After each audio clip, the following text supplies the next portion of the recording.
Instead of learning by trial and error, which can take decades, you may never learn, Jim Rohn taught me success leaves clues, man. Find someone's got what you want, study what they do, every aspect of it, and then add yourself to it. And that's the pathway to speed of transformation. Was there ever a moment where you didn't unconditionally love yourself? And if so, when did that shift where you stopped that and you started saying, okay, I appreciate myself because of my contribution and my service and who I am?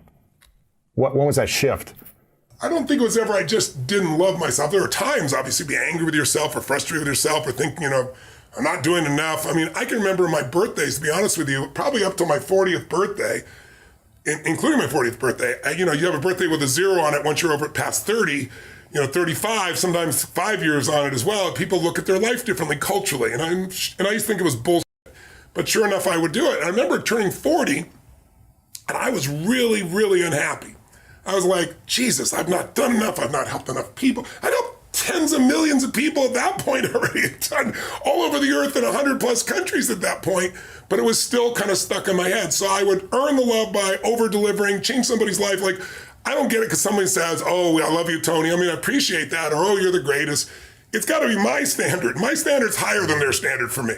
Right? So when I get up and someone's going to kill themselves and they're suicidal and boom, turn around and they're no longer not going to kill themselves, but they're transformed, their life is there. That's when I go, okay, now we've hit the center of what I'm made for. Now, I deserve to feel this euphoric feeling within myself and appreciation. And even then I still know it's God coming through me. I don't have the delusion it's just me. But I think sometime after 40, I finally saw the stupidity of it. I accumulated enough that I looked at life with fresh eyes. And I can say by the time I turned 60 a year ago, I noticed it was interesting because my birthday, I didn't have an ounce of it. I was just like, how could I at this stage of my life when I've had the privilege of serving so many humans in so many contexts, from turning around, guys going to kill themselves with PTSD to helping kids turn around to getting kids off cocaine or adults to helping people build multi-billion-dollar businesses from nothing. And when I've lived this long, I can't go by without hearing half a dozen stories a day or a dozen stories a day from people telling me how something I did changed their life. So it's not that I'm so smart now, it's just I've stacked it. By the way, though, stacking is the way you can do things.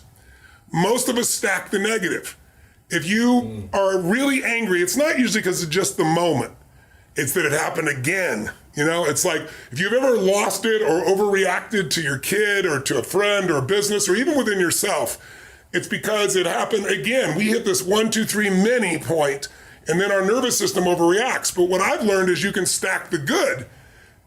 But for example, if you go into a state of really strong anger for more than 5 minutes, your immune system is suppressed between an hour and a half to 2 hours. That's a physiological fact. But no one had done any study. I started stacking good. Like, okay, let me stack a dozen great memories, feel them, see them, experience them. And I felt this biochemical change that didn't just last a half hour, an hour, or 10 minutes. It went on for a day or two. And so I think I've learned to stack the good. So just having the experience is not enough. You got to stack the good to be able to appreciate it. But I think the more you find unconditional love for others, the easier it is to find in yourself. And I think the focus is serving and loving, and that's what will get you to the point where you start doing it. But if you want to speed it up, stack all the good you've done, you'll feel great about yourself. I already know all the comments that have come through. Thousands of comments tell me, but what about my family that's toxic? What about my partner who's toxic? And how do I love someone unconditionally when they don't respect me? I can't trust them. What about situations like all those reactions are natural human reactions from ego.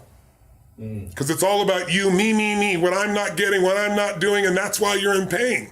I've done it too in the past, but it's an old pattern I don't really do anymore, and it used to affect me.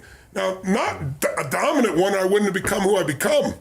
Early in my life, I developed this belief that life is calling not to give me something, life is calling for me to deliver things, for me to bring something to life. And I felt the joy that came from not getting but giving.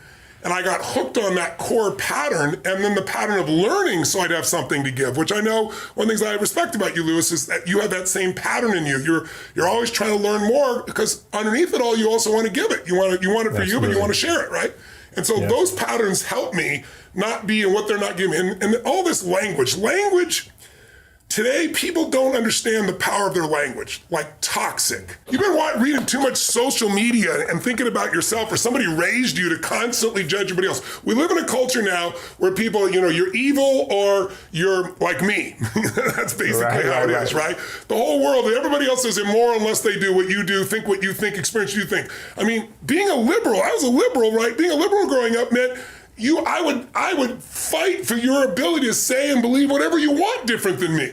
Today now, everybody wants everybody to think the same thing, otherwise they're evil or otherwise they could hurt me. Whatever happened to sticks and stones will break your bones and words will never hurt me.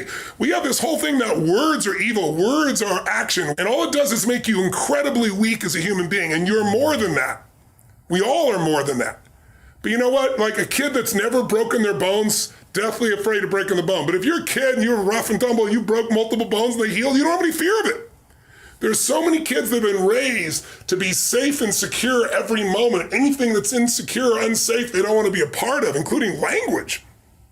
And what it does is make you incredibly weak and fearful. And that's why there's so many people that are abundant that are angry all the time. Because they're angry because they're not growing. So don't get me wrong. I know some people are not a good influence. I'm not denying that. I'm just saying you're more than somebody's influence unless you obsess about it every moment and make them wrong so you can make yourself feel superior morally, psychologically, or spiritually. Stop the pattern. We've all done it. Catch yourself. Because if you want joy, happiness, and freedom and an extraordinary life, it will not come from blame. Never.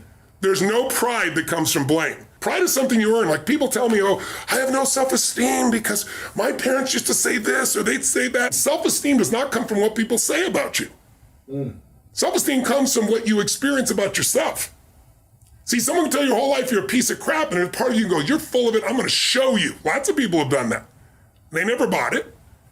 Or someone tell you you're beautiful your whole life, you go, I'm not really beautiful. So what people tell you doesn't matter at all. It's what you stack. It's what you assemble. It's what you create. It's the habit of what you put in your head. And today I don't blame you because we got a whole culture that's always blaming somebody else for something in their life. But blame is not a strategy for pride. That's why you listen to these blaming people. They're all angry all the time.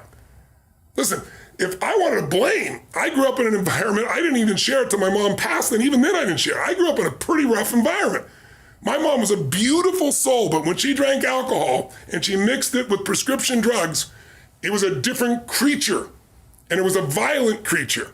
And I have a younger brother 5 years younger and a younger sister 7 years younger. And my mom would get nuts, and I didn't want them to get hurt. So I was 5'1" in high school. She'd grab me by the hair and smash me against the wall till I bled. Now, I never shared this, and I'm not denigrating her in any way. I only shared it like 4 or 5 years after she died because I was talking to a group of kids in New York City, all without fathers, 80% African American, about 20% Hispanic out of their group roughly, no white kids, and I'm talking about your biography is not your destiny.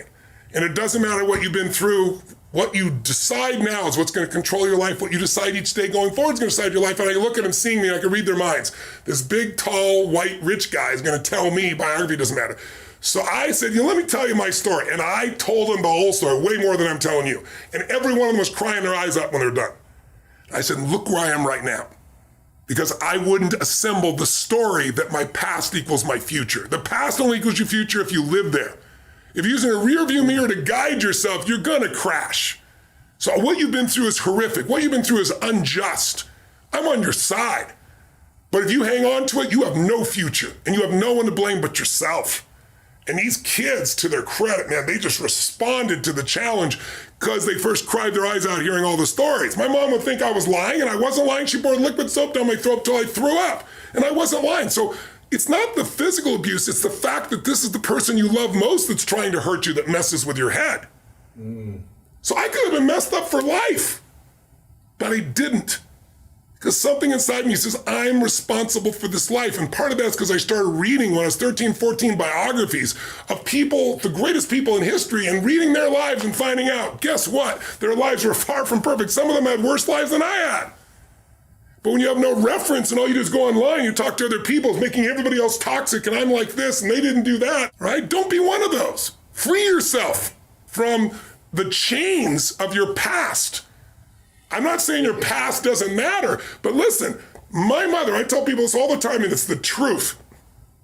If my mother had been the mother I wanted her to be, the mother she should have been, I would not be the man I'm proud to be today. Because I had to become a practical psychologist way before any schooling, figure out when's she gonna go in the mood, how do I change her state, how do I protect her from the kids, it felt life and death, and it was to some extent. So I developed skills at such a young age. Then when I learned things, I just added to my skills, but I had a core sense of certainty that I could turn anybody around because it started with my mother. And thank God for her. And she encouraged me in so many ways. She did so many great things. And she loved me, even though it didn't look like it at times. So, right.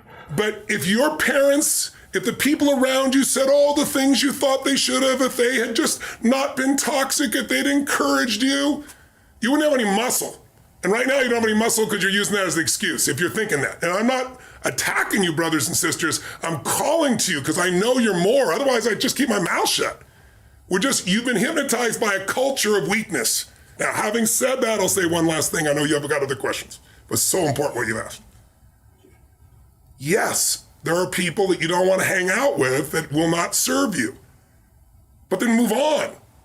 Don't sit there and talk about it constantly. Don't waste your time. And you say, but what if it's family, Tony? Mine was family too. That's God coming to you saying, grow.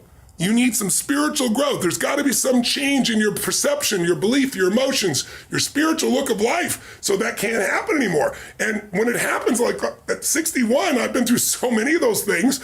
And I like to do things in mass. I took on big challenges so I'd have to grow more. But then life throws them at you too. When they come, you just go, okay, it's going to have me until I grow. What needs a shift in me so that it no longer has an impact? But Jim Rohn used to say, my original teacher, he used to say, Tony, what happens if I've got a cup of coffee here? And he'd say, what if your worst enemy drops sugar in your coffee? What's going to happen? And I go, well, you'd have sweet coffee. And he goes, what if your best friend, your mother, your father, your brother, your sister, your loved one drops one drop of strychnine? I said, you'd be dead. He goes, that's right. Life is both sugar and strychnine, so watch your coffee. His whole thing was stand guard at the door of your brain. But some people take that and go, oh my God, you can kill me. It was a metaphor. These people are not so toxic. They're toxic because you give them energy. So if your mom's crazy and constantly criticizing you and it drives you nuts, just go, that's my mom. That's her way of showing love. And I find a new perspective. And no matter what she does, just stay in a beautiful state and love on her and think, boy, think of all that she cares and feels for, all that she's frustrated in life, or all that she's going through that's made her this way. And think, God, I don't have to go through this. I can love her. It's like your growth is the only limit to your happiness. If you're not happy, you're not growing in some area. And usually it's a place where you're blaming, you're pointing the finger. I don't care if it's government, don't get me wrong. People can be unfair, unjust, that's for sure happens. But you can't control that. You can't make it not happen. What you have to do is become stronger than any of it so you're free. Freedom comes from growth. Freedom does not come from control. Because control is an illusion. You can't control everybody. No matter how hard you try, you can't control what they think or feel. And not everybody's going to be fair and just. And you, my dear friends, and I have not always been fair and just. Whether we admit it or not, it's just the nature of being, a human being. Mm-hmm. But we can make the largest pattern fair and just and loving and powerful and serving and growing until it becomes the dominant thing inside you. And then you experience life as being great, not you're great. Life's great because you're living a great path. It seems like what I'm seeing and hearing from a lot of people that this past year, everything has fallen apart for them. Their health, their relationships, their finances, their mission or purpose, and their spiritual awareness, like every area of life has been in breakdown mode for some people. Well, not everyone. Some people have had incredible lives and have stepped up to the occasion and broken through on all these things. But I'm seeing a pattern of a lot of people breaking down in many areas. Hypothetical scenario, let's say you could only focus on one thing to get you started. You only had the time and energy to focus on one of these areas. Your health, your relationships are all breaking down. Your finances, you're in failing everywhere. Where should people lean into first to kind of create that foundation so that everything else can start to rise as well? I think before you answer what to do, you got to answer why you're there. It is not because of the pandemic. I remember when 9/11 happened and people tell, oh my God, my life was destroyed because of 9/11. And there were people in the same building who turned their life around, grew spiritually, grew closer to their family, made their businesses larger, and the same building burned down, right? I know in my case, 9/11 comes, if you can imagine, I'm fortunate enough to have now more than 80 companies in all these different industries. And obviously, I've done pretty darn well by most people's standards of business and life. But my core mission is what I do for a living. It's why I'm here talking to you right now. It's getting people to be free and alive and have the level of fulfillment that they deserve to have. I know they desire, but I also believe they deserve to have. But to deserve to have it, you got to do certain things, right? Blame is not a strategy for a meaningful life. Blame is not a strategy for greatness. So you got to resolve that, number one. And then your question was, what's the one thing to focus on if you can only focus on one? I think it's smart to focus on one thing primarily. Focus on too many can be overwhelming. Other people, it's good to focus on multiple things. It depends on your personality. So I wouldn't presuppose. But then the answer would be whichever thing you're most desirous of changing, whatever thing is giving you the most pain. So if it's your relationship, I'd go full force on that. Now, in the world we're in today, you don't usually have the privilege of going, okay, I want to work on just being happy. Well, I can train you to be happy while hell's breaking loose. You can sit in this chair and be totally euphoric. But if you do that in a Western culture, people come and take your furniture, right? So you probably have to work on both your business or financial side and some personal side. I would be working on both. And to me, the way to attack that, if you're not sure which area, is to start with the body. And I know you can relate to this, Lewis, because you and I both share this in common. It's like, I always teach physiology first, as you well know. If you change the body, you'll change the emotions. If you change the emotions, you'll change your decisions, you'll change the quality of your life. Because the quality of your life is your emotions. Mm-hmm. It's not what you get. You can have $1 billion and commit suicide. People have done it, right? You can have beautiful relationships and commit suicide. You can have people loving you and be sad all the time. Our pattern of emotion is our home. And you have to upgrade your home. You have to train it. And one way to train it is the emotion comes from the way you move, the way you breathe, the way you speak. So if I said to your listeners, there's a depressed person behind the curtain over here, and I'll give $100,000 to their favorite charity if they had to describe their body, their posture, and they're depressed, you tell me. I'll just use the example. What does that person look like? They're slunched down. They're looking down at their feet. They're not looking upward. Their shoulders are over. Are they breathing full or shallow, do you think? They're shallow. Are they talking fast or slow? They're talking, if they're depressed, they're probably talking fast because they're not calm. Well, no, that's usually stressed. Depressed is different than stressed. They're slow. They're probably talking low volume, slower than. And all those physical characteristics change your biochemistry towards this feeling of being depressed. And in a depressed state, you won't do anything. When I used to be depressed, and I don't get it anymore, I just took it out of my life. I even took the language of it out of my life. Because the words you create a biochemical response. I got out of it by using anger originally.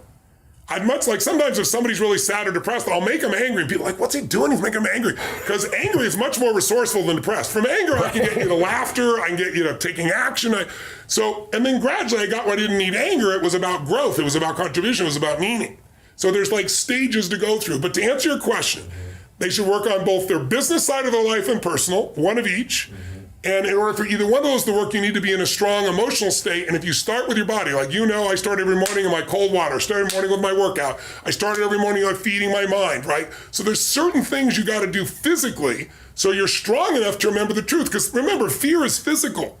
You feel it in your throat or your gut. So is courage. Courage doesn't mean you're not afraid. It just means you're strong enough, you push through in spite of the fear, right? And courage feels different in the body. So when you go lift or you go for a sprint or a strong run or you jump in that freezing water, when you push your mind to go beyond what's comfortable, you feel a strength inside you, and that strength will help you to change your body, your emotions, your relationships, whatever. But then the other thing I gotta say is model someone who's successful. Find somebody who has what you want, ideally maybe more than one person, 2 or 3.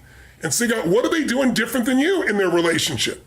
What do they believe different than you about relationship? If it's their body, what are they doing different? They're not lucky. They're doing things differently.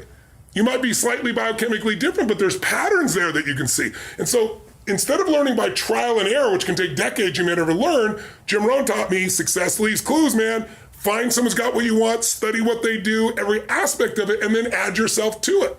And that's the pathway to speed of transformation. So now, I've done it. I'm not the only person. There's so many companies that went from worse off than they'd ever been in their history to the best off because they found a way to pivot. Life is a series of mentors. I went on from there, and I had one great teacher, and that's all you need is one really great teacher in school that makes you feel really special. And then I had a mentor who owned a corner store in my neighborhood, and he would teach me and explain to me, his business tactics. And then my mother ended up having a boyfriend who I call my stepfather, who was actually of the Jewish faith, and he taught me that love doesn't come in a color or a gender, and that for me to be very proud of my culture, but don't be anti anything else and respect everybody. So I think that gave me a broader look at life, and I never walked in the room with a chip on my shoulder. I also never thought anybody else was better than me, but I never thought anybody had it better than me too, because people of all colors have challenges in life, dreams and aspirations. So those things all led me, to be the man that I am, and I'm very happy of those experiences. Yeah. And what got you into or being interested into the fashion world, into clothing world? Well, it was this new music that was coming out of the Bronx right around 1982, 83. It was called, rap music. And it made its way into Queens, where I lived. And this music was amazing. It was fascinating. Before that, I would listen to music, great people, like, of course, rest in peace, David Bowie and Rolling Stones and Donna Summer, Stevie Wonder, Barry White. But all these people had this beautiful way of singing. They had this orchestra and everything else. And they touched on some of the political issues in the world. But this music that was coming out of the Bronx named rap, it was kind of like our version of Twitter today, I always say. It was like a disruptive technology, because I started to hear about other kids, their hopes and their dreams, their aspirations, the plights of the neighborhood, things that I wouldn't be able to see on the news. And they were putting it in a rhythmic form, and it was starting to educate us. And it came with a way not only to listen to music, but a way to walk, talk, and even dress. Yeah. And you felt like you were part of this society if you wore your Adidas with fat laces on, or you knew how to break dance. And that's where I sort of find my identity as a young man. So that's really where fashion started. Right. With me. I wouldn't know till, I was about 12 years old. I wouldn't know till probably about another 10 years, 15 years that maybe we should all do something that we love. Right. I tried everything else. Yeah. But I never thought about fashion. It's kind of like, you bust your butt to go and work and make a living, and then you go out and on the weekends you kind of snowboard and do all stuff like that, but you never thought about busting your butt building snowboard or snowboarding and making money. Like Rob Dyrdek, your buddy Rob Dyrdek. Exactly. Yeah. Rob's in the book as well, of course. Yeah, that's interesting. So how old were you when you sold your first article of clothing? How old was I? It was I know the date. I know exactly the date. It was 1989, Good Friday, 3:00 in the afternoon, 37 degrees outside. I stood outside the Coliseum Mall in 1989, so I was 20 years old. Wow. Okay. Yeah. Cool. 20 years old. 20 years old. When did you have? How old were you when you said you had the passion for? I had the passion at 10, 11, 12. I had a passion for fashion earlier on in my life prior to that as well, but it was really my mother was dressing me because we didn't, not really when I was 4 or 5 or 6, because we didn't have enough money to go buy clothes, so she would sew them. Interesting. Sometimes the pocket would be hanging up in the back somewhere, but it was okay. So what gave you? When did you decide that you had the permission to go create your own things or sew them in the basement and then go sell them? What gave you that, belief in yourself that you could create this? You know what? Again, like most of us start, there was no belief that I could do it, but I remember walking into a store, and I started to see cross colors everywhere, and then I walked in the store, and I saw this picture of this guy who looked like a young Mike Tyson hanging off a pair of jeans, and it was Carl Kanai. And then it just hit me. I thought prior to that, we always thought that you had to be from Italy and France to design. You had to be older and like a the guys with the tape around their neck, the tailors, right? Sure. And so, or whatever the fashion designer had looked like in those days. And I thought I'm just supposed to buy from them. When I saw that, I was like, wow, that's amazing. Okay, no problem. Then I'm watching a De La Soul video, I remember, and seeing them wearing these hats. It almost looked like a ski cap, but it has like a tie on the top, and I couldn't find that hat anywhere in Queens. I finally find one uptown Manhattan. I pay for the hat. I come home. I show my mother. I said, "Look, Ma, I paid. I always say a joke. I paid $6 in gas, $900 in tolls, and $20 for the hat. Check this out." And she goes, "That's a piece of crap. But I could show you how to sew hats like that, so you can sew as many as you want, so you can wear them. You don't have to do that. So go get $40 worth of fabric. I go to the store, get $40 worth of fabric. I come home. I give my mother the stuff to sew the hats, and she says, "I'm not sewing this. You're sewing this." I said, "Oh crap! Now I got to work at this." I sew the hats, and then all of a sudden, I have all these hats and only one head, because it's not like I was too stupid or I wasn't thinking. Thank God I didn't buy $40 worth of different fabric. I bought $40 worth of the same fabric. You needed one maybe every 3 years. Yeah. So anyway, that's when it happened. That's when I went out and sold those hats in the outside on that Good Friday, and I sold $800 worth of hats in 1 hour. Wow. And that's when it just snapped. I just said to myself, wait a minute. I made this with my own hands.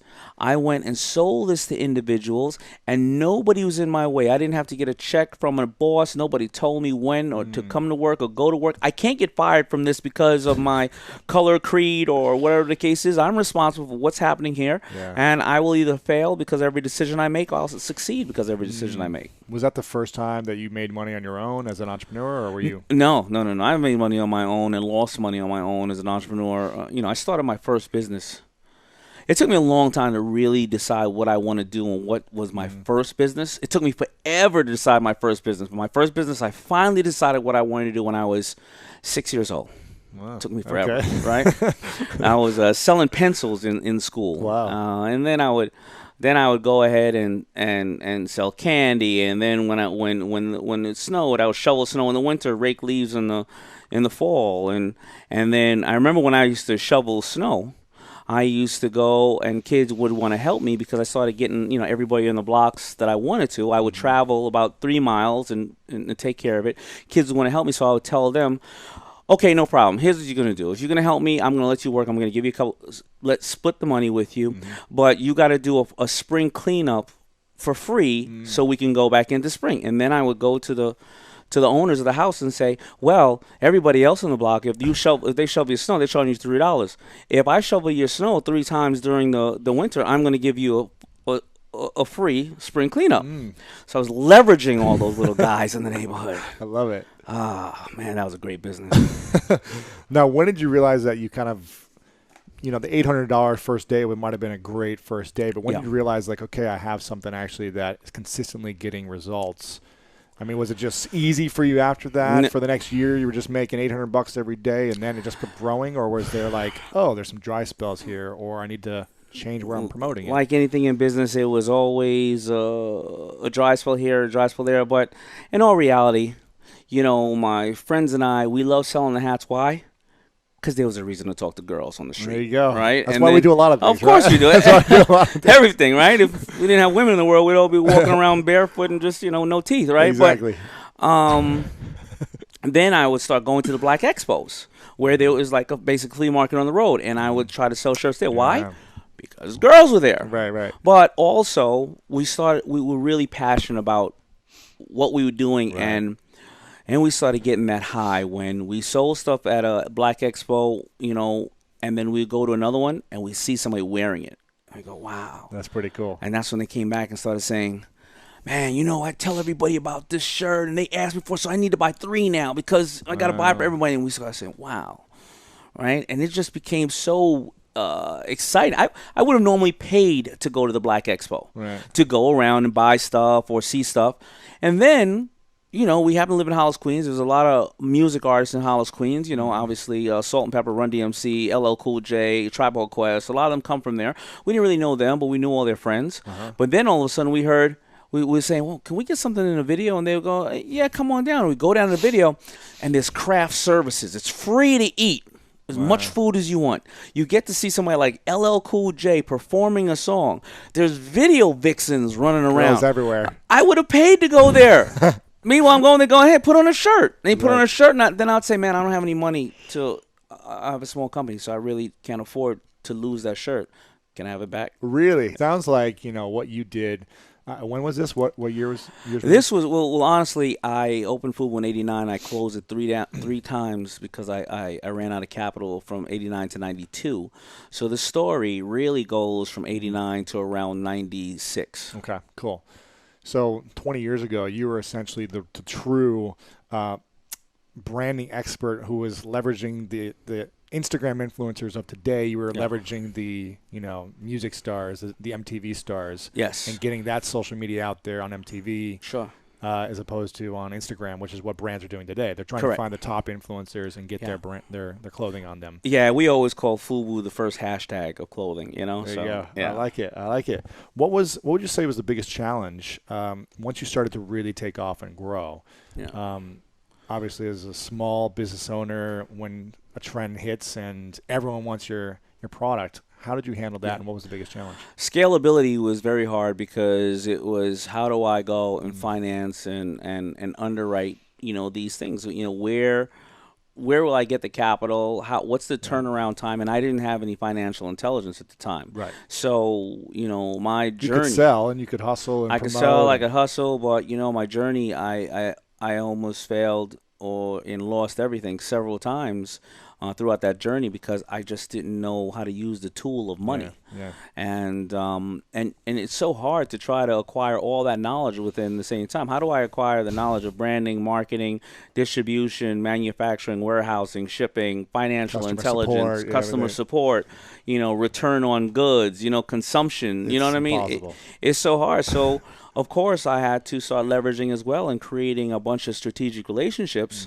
because I knew I needed that. I knew I needed that because, listen, when you tell somebody to stop smoking, a couple of times and after the 10th time, they know they already have a problem with smoking. They don't want to listen to you. Listen, forget it. I'm not even going to address it. I'm going to start smoking. When you have a business, you have to answer the call or you're closed. Right. Right? So you have to plug the dam. And I knew I had to plug the dam. So I started just creating a lot of strategic relationships, and that's actually the power of broke. Because it is the fact that, if I would have had money when I went to those video sets, I would have paid the director, I would have paid the producer, I would have paid the rapper, everybody else, right? If you gave me $20,000 at that time, and I heard that LL Cool J will wear my stuff for $5,000, and the director wants $5,000 to wear it, they're getting the money, Of course. right? Yeah. And they're going to wear it. But I got into 30, 40 videos with $0, right? Because I had no way to do it. And I had nothing to lose. You couldn't take anything from me. I didn't have anything. Yeah. Right? Exactly. So You couldn't even give me your shirt. Right. You took it back. I took it back. When you're working with the power of broke, it does a couple of things. Number one, it makes sure that you learn the process yourself. You can't afford to hire anybody else. So all those people out there who pay $40,000 for a website when it really costs $5,000, right? Or you can leverage it by bartering or something. Whatever the case is, right? So you have to learn the process. And what happens during that period of time of learning the process is that when and if and hopefully you get to the point that you are successful, nobody can tell you lies. You can't have somebody say, well, I'm not going to tell you about shipping because, you're firing me and I got to go work it out yourself. You get and you learn the process, number one. Number two is because you don't have a lot of capital, you focus on the only thing that you can do. You don't drown in opportunity. You don't take a bunch of money and go, we should try a bunch of stuff. Here you go. Here's 10,000 here, 10,000 here, 10,000 here, 10,000 here. Go. Yeah, you go. All right, what are we going to do with this hat right now? So that's the process. And that process is very, very important. Also, you learn and it brings out the character of who you have around you when you operate the power of broke. What do you mean by that? Well, if you're busy, let's open a business today. Let's go take a $100,000 loan. Well, what happens when the money goes away? Because when I didn't have anything, people worked with me for free. And I saw who rose to the challenge. I saw who jumped ship, right? I saw who was problem solvers and problem creators. And that's the process of activating the power of broke. Because to tell you the truth, the people who activate the power of broke more than anybody else are the people who are successful, because that's how they stay successful. Can you share how it all started so we have an understanding of what it is and how you got into it? Absolutely. It actually started with my own butt because I couldn't figure out what to wear under white pants. And I'm sure you've had this problem when you're getting dressed. All the time. So what ended up happening was there was, our undergarment options were no good. There was underwear that left a panty line, and then there was the girdle that was way too thick and heavy. And so then they came out with the thong, which just put underwear exactly where we've been trying to get it out of. Right. So that did not help at all. Yeah. And so Spanx was born out of just being a frustrated consumer. I wanted to wear my clothes. I wanted a smooth canvas. I didn't want to see lines or any kind of things going on underneath. So by taking the hosiery material, which was meant to be seen on the leg until Spanx sort of looked at it with a different lens and said, no, I want the hosiery material to actually be what I create the undergarment out of. And it was wild trying to convince the hosiery manufacturers to help me make this product with that in mind, because for so many years they'd been using the material to be seen on the leg. Right. And I said, no, it's the perfect material to create the perfect canvas for women under our clothes. And it opened up my wardrobe. It opened up so many other women's wardrobe. We could start wearing colors we didn't feel comfortable wearing. And the models get airbrushed. We get Spanx. There you go. There you go. I love it. And when was this? What year was this? This was in, I cut the feet out of my pantyhose in 1998. Wow. Yes. I was 18 27. years ago? Am I doing my math right? Yes. I was 27. And then I spent the next 2 years getting it made. I worked at night and on the weekends on the idea while I was selling fax machines door to door. And then the company was launched in 2000 when I was 29. Wow. Yeah. Selling fax machines door to door. Where were you living? In Clearwater, Florida. Okay. Where I grew up. Fax machines. On Clearwater Beach. Are there even fax machines anymore around? No. I mean, thank God I'm not still doing that. I don't know what would have happened. There are no more fax machines. Just like no one watches the movie Airplane anymore? I'm just kidding. I cannot believe. I need to know, is he the only one on the planet who's not seen the movie Airplane? I was quoting Airplane as soon as I put the headset on. I'm like, Stryker, you're too low. You're too low. And you just stared at me like, what is she talking about? I apologize. That's okay.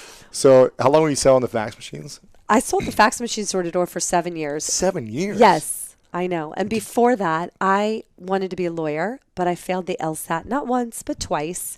And you wanted to be a lawyer? Like, that was your dream? I wanted to be a lawyer. I was like, I'm going to be a lawyer. But so you wanted to be a lawyer, but it didn't work out. I wanted to be a lawyer. I failed the LSAT not once, twice.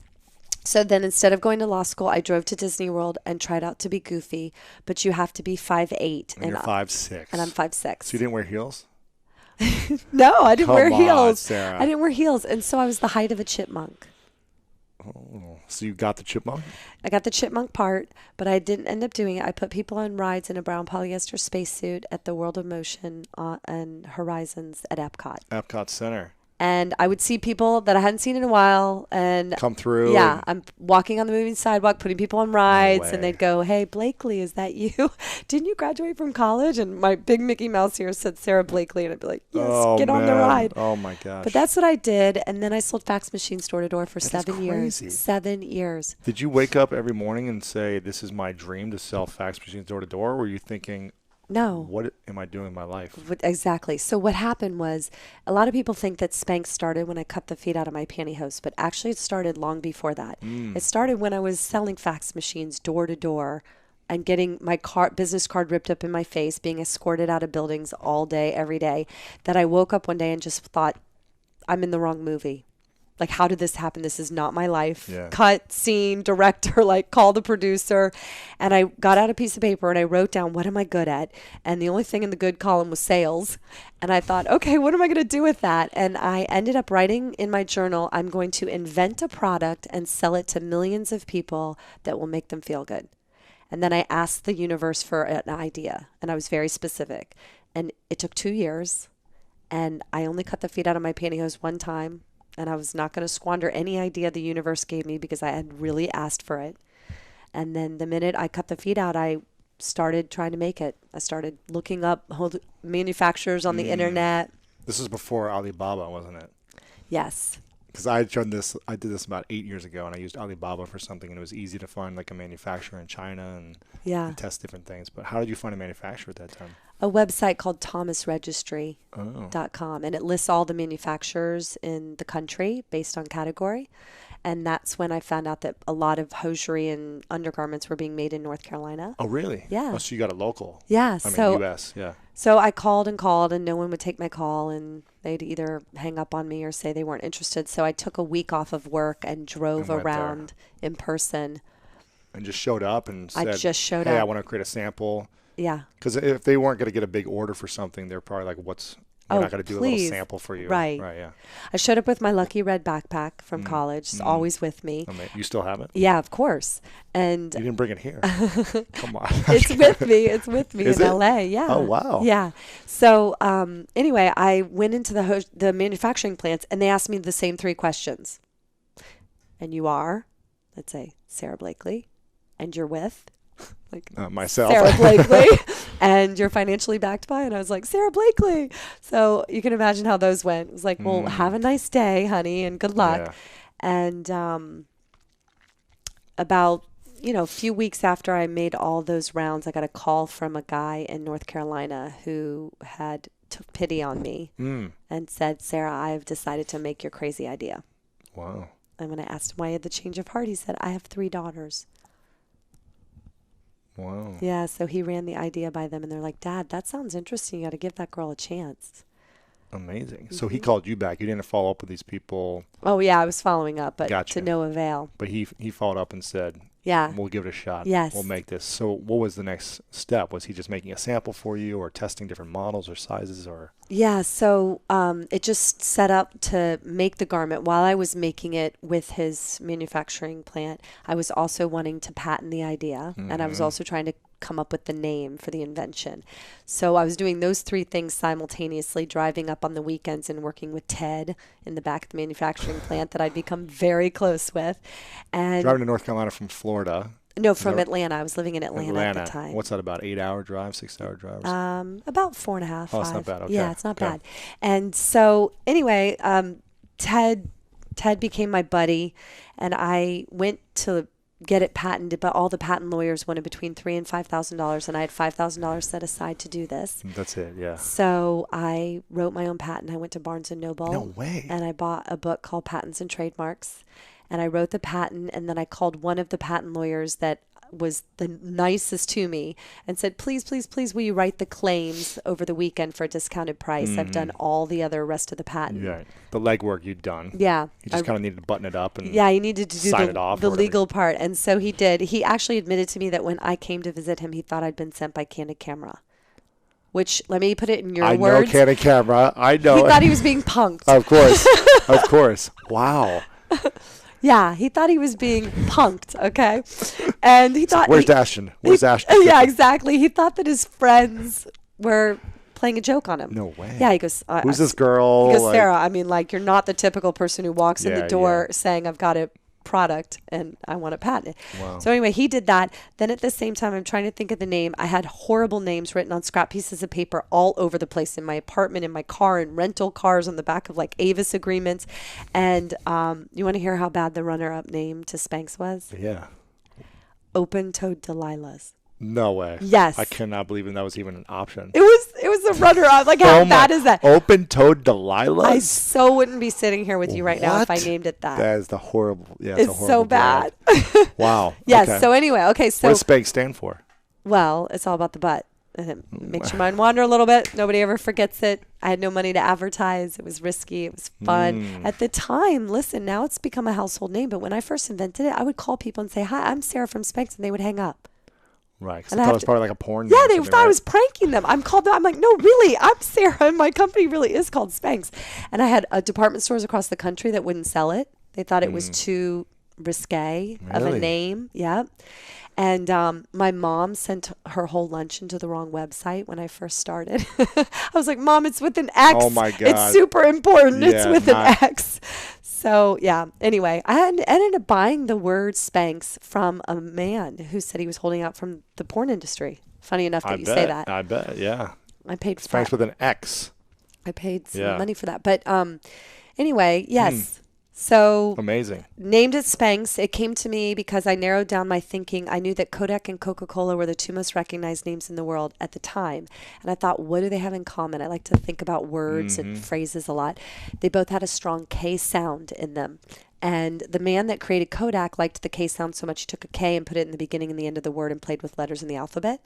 So, and I also had a bunch of friends who did stand-up comedy, and it's this weird trade secret among comedians that the K sound will make your audience laugh.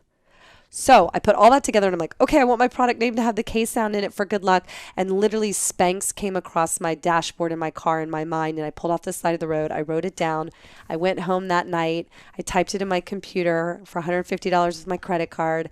And at the last second, I backspaced the K and the S and put in an X and hit send. So it was accident, kind of with the No, with the I X. You backspaced, gotcha. I backspaced because I stared at it for a while, and I had done research You that like the made X. up words Yeah, do yeah. better for product than real words, and they're easier to trademark. Yeah. So then I had the name, and I had the patent in the works. Got my prototype, and my patent lawyer said, Sarah, I need to know what's in this garment in order to write the patent.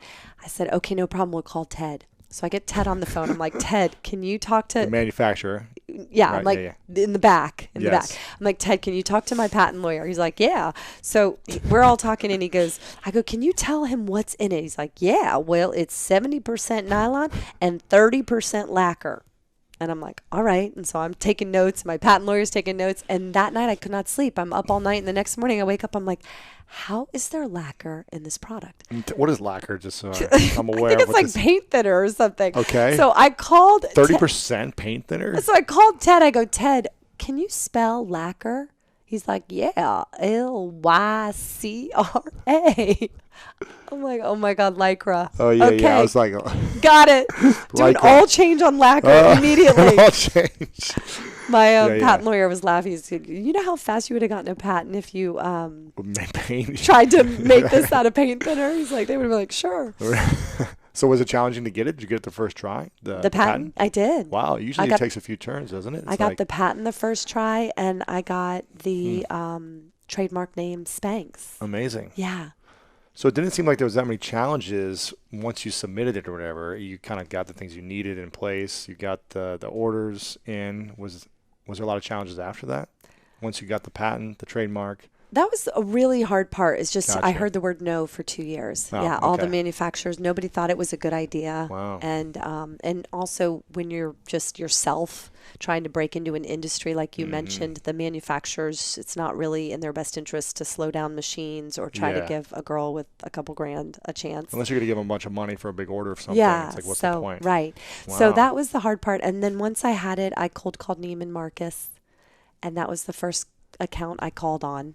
Did you get it? Yes. Well, you were great at sales, Well, so listen, you could sell it. I was so excited. It was my moment. I flew to Dallas. I called them and said, if you give me 10 minutes of your time, I'll come and meet with you. And she said, all right. And this is a buyer. Yep, the buyer. I first called the Atlanta store. They're like, girl, we can't help you. We have a buying office. I'm like, well, where is that? Give me their number. Wow. And I went in, and halfway through my pitch, I could tell I was losing her. So I said, you know what? Will you please come to the bathroom with me? And she was like so buttoned up. I mean, Neiman Marcus, Right. like her pen matched her belt that matched her shoes. And she was like, what? And you're like, what am I going to do in the bathroom? I know. I was like, just follow me to the bathroom and show you my own panty line. And I went in the stall with Spanx in my pants and without it in my pants. And she was like, oh, I totally get it. It's awesome. And I'm going to put it in 7 stores. Wow. Yeah. I mean, just like that. Just like that. It was so unbelievable. I was so nervous.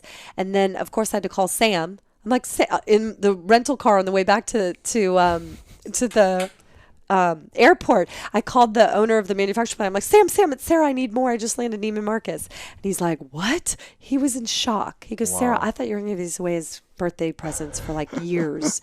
And I said, no, Neiman Marcus just bought it and I need more. And he patched me through to Ted. He goes, okay, you need to talk to Ted. Okay. So Ted comes back in. Uh-huh. He's on the phone. And I go, Ted, I need more. And he goes, I just landed Neiman Marcus. He goes, well, that's great, but what you can do about the crotches? The crotches? Yeah, exactly. That's what I said. I go, what? Don't they come with crotches? We've been making them with crotches. He goes, well, yeah, but we only got one crotch machine. It's being used by somebody else. No way. Yeah. So what do you do then? So I just landed Neiman Marcus and I have no crotches. Oh my gosh. I don't you got know a hole in your crotches? I don't know where to go for a crotch. Do you? I mean, like, I don't know. Where do you go? I actually looked in the yellow pages. Crotch making machines. Yeah, I looked up crotch. Crotch machine. I looked up I crotch. don't even know how you spell crotch. Okay, listen. This is what I learned. I'm going to teach you something. Okay, so I didn't know this. What's Yellow Pages again? Yeah. Oh my God. I'm just kidding. It's a big book. It's yellow. Of It's course. what we used to look Of things up. course. Hilarious. And what's Instagram? Oh yeah. You just got on teach it. me. Okay, I just joined it 7 days ago. All right. So where was? Oh, crotch. Yes. Oh yeah. Okay. Crotch machine. So, Looked it up. Yeah. So anyway, in the yellow pages, it's not under crotch. So I learned there's a fancy word for crotch named What? gusset. Gusset. Yes. What? Gusset. Never even heard that word. So I started calling gusset companies. They were like FedExing me crotches from all over. My roommate would come home and be like, you got another crotch in the mail.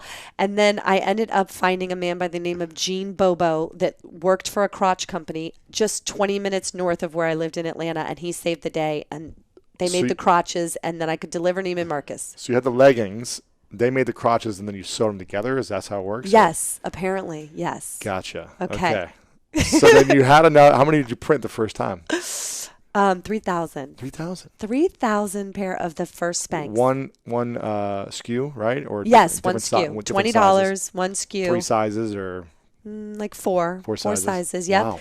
And 3,000 of them. yes, and that's what Neiman's ordered. And then I sent them to they sent them to the 7 stores. I had no packing and shipping department. So the semi trucks were pulling up to my apartment in Atlanta, and I was Oh my shipping gosh. them myself to Neiman's. This is amazing. And then I called every friend I had in those 7 cities, like people I hadn't talked to in 20 years. So, hey, go buy a few of these. Go I'm make, like- yeah. Take your girlfriends there. Hi, Christina. Remember me? I used to sit next to you all the time in grade school. Will you please go buy this product called Spanx? I literally called them and I said, and I'll mail you a check. So I paid all my friends and friends of friends to go buy the product. That is brilliant, And actually, I said, to get some movement. yeah, I said, go in. I gave him a whole script. I'm like, go in and say, I've been looking for this all my life. I can't believe it's here, and create all this excitement. This is amazing. And then, of course, a week later, I talked to the Neiman's buyer, and she's like, Sarah, we are blowing out. I'm like, you don't say. No way. Meanwhile, I was buying them all. Yeah, That's brilliant. you have to. Wow. You have to. created You have incredible to momentum. ensure your own success. Absolutely. So then, once I started running out of money, Oprah called and put it on as her favorite product of the year. How long was that for? Until the time was in Neiman Marcus to Oprah calling? Like a month. It just happened that quick? A month or a month and a half. How did she even hear about it in a month I and a half? sent it to her in a gift basket. And her Andre, who dresses her, put it in her dressing room, and she put them on and has No. basically worn them every day since. Shut up. I'm not kidding. It was so unbelievable. I had no money to advertise. I'm in the back of my apartment. I was selling fax machines like a month before that. But I have to say, I was working every night and on the weekends for 2 years, quietly trying to get this made. Building this thing, yeah. Building it. I had no option in my mind. I was like, I am scripting a new life for myself. And Was this movie about you that came out a year ago? Joy, Yeah, is that about you? my dad called me, he goes, Sarah, I just saw a movie. It's basically your life except for the dysfunctional family part. Yeah, right. I was like, yeah, right, Dad. Okay, sure. Yeah, but I could really relate to her. I'm sure it was all the like- hustle and yeah. That's crazy. But when I got Neiman Marcus, I think a lot of people think that's when you've arrived. No. That's when I double timed. I mean, I got on a plane and was gone for 2 years straight. And I went to every department store in the country that sold Spanx, every Neiman Saks, Nordstrom, and Bloomingdale's. And I would go before the store opened and do an all-store rally and tell them what my product was, explain it to them, do a demo, give out free product, and then stand there in the department for 8 hours a day and tell customers what it was, because I didn't have any money to advertise. I was selling it for them, but what I didn't realize I was doing was I was building a sales force not on my payroll, because all these people started to become so ambassadors, and they were rooting for me and they loved the product. And so that was a really important part of the formula. And then I learned what my next products were going to be, because I was standing right there with customers and all Let's these. say what they need, they what their told me what challenge they is. wanted. I can't do this, blah, They blah, told blah. me what they wanted. Amazing. Yeah. What's the formula or process to get people to do things just because they feel like it? Well, it's really going to sound stupid. Yeah. Smiling. Being Smile. nice. Yeah. So smiling, neuroscience behind a smile. If you smile at somebody, you actually hit their mirror neurons, you start a smile in their brain. Wow. Smile is an involuntary response. Mirror neurons. Mirror neurons in their brain. It's the same as if the doctor hits your knee with a little hammer and your leg kicks forward. You didn't choose to have your leg kick forward. It's an involuntary response. So if somebody sees you and you smile, you've instantly hit their mirror neurons. You started a chemical change. Now, they might fight it, and sometimes you got to get them 3 smiles. Right. But by a 3rd smile, you get them smiling too. Yeah. So you've already started the process. And then your inner voice betrays your outer voice. When you say, how are you, to somebody at the Starbucks, your inner voice is saying, I'm trying to make your day better. I want you to be a happier person. They're going to feel it. If your inner voice is saying, like, how are you today? I need my Starbucks coffee and I need to get out of here and I hate this line and I hate how long you guys. If that's in your voice, they're going to feel that. They're going to be pouring decaf in instead of the other kind. Right. So your entire approach, the neuroscience shows us the person is picking it up and responding. And so your body language, your tone of voice, the greatest negotiators in the world really maximize that because it's an invisible skill. Yeah. But it's a skill you can teach, it sounds like. And learn. You can teach it, you can learn it, you can practice it. All you got to do is get your repetitions in. John Foley's a Blue Angel pilot. I heard him speak about 4 years ago. He talked about how long does it take to build a habit? How much training do you need? He called it putting a groove in your brain.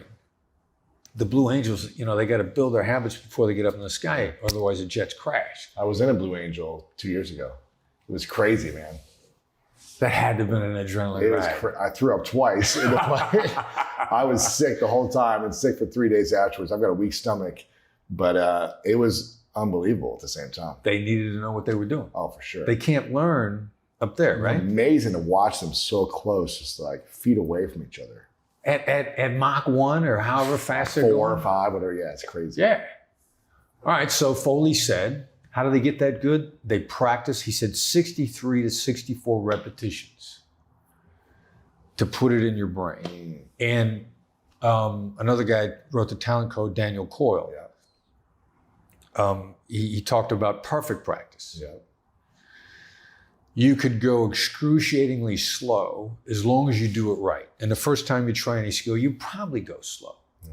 You come to one of the training sessions that my company puts on, I'm going to say this word for word. Take your time. And then react in the moment. We have one of the negotiation tools is what we call a label. When I say something to you, I want you to label it. I don't care if you have to stare at me for 10 minutes. Label it. Label it. It seems like, it sounds like, it looks like. A label's a verbal observation. Okay. But I need you to use those exact words. And if I say, I love teaching negotiations. Now, label my emotion. Your emotion? The emotion that I displayed when I said, I love teaching negotiations. Label that. What do you say, the 3 things? It seems like, it sounds like, or it looks like. Label Say that. all 3 of them? Just pick one of those 3. Say, all right, I'm going to say it again. And I want you to say word for word, it sounds like, and then fill in the blank. Okay. I love teaching negotiation. It sounds like you love teaching negotiation. Yeah. Now, that's enough. Now, to start with, what just happened is you demonstrated it perfectly. Okay. Because the important part is you have to say the first 3 words. That actually fires the brain. And you did exactly what I thought you would do, which you said, it sounds like you fired the brain, and then you opened yourself up to whatever your brain put in. That's why I wanted you to actually say the words, the actual specific words. Yeah. Because your brain will kick into gear and say something. Now, your first label, every time you fire the synapse, you get a little bit better. There's a substance called myelin. Your brain wraps this substance. It's an electrical synaptic connection in your brain. And anybody, if you know anything about electricity, every time you insulate it, fires a little bit better. Fire it 63 to 64 times, according to the Blue Angel pilot, and you got a nice circuit built. And it'll fire quickly. and then you'll start to hear it. So we'll fire it again. Okay. And I want you to label it again. I love teaching negotiation. Sounds like you love teaching negotiation. All right, now dig a little bit deeper. Explain it more? No. Just another label, but use another adjective. It sounds like teaching, you sounds like X. I love teaching negotiation. It sounds like you're passionate about it. There you go. See, perfect. Yeah. Now you came up with another word. Uh-huh. Now it stumped you for a second. Yeah. And you kicked in, you let that supercomputer come up with another word. Uh-huh. And like, yeah, I am passionate about it. Now, interestingly enough, this is a way in a business negotiation, because a great business deal is an alignment of core values, just like a great personal relationship is an alignment of core values. Mm-hmm. I'm sitting on a plane flying in here. This morning, I found out more about the guy sitting on a plane next to me than he's told anybody in 20 years with this same kind of an exercise. What do you do for a living? What do you love about it? And when he tells me, I now know the guy sat next to on a plane. He's got an adopted daughter. She was adopted when she was 6 months old from China. His mother struggled with bipolar manic depressive. She committed suicide at age 17. He was raised by his grandparents. His grandfather survived the depression.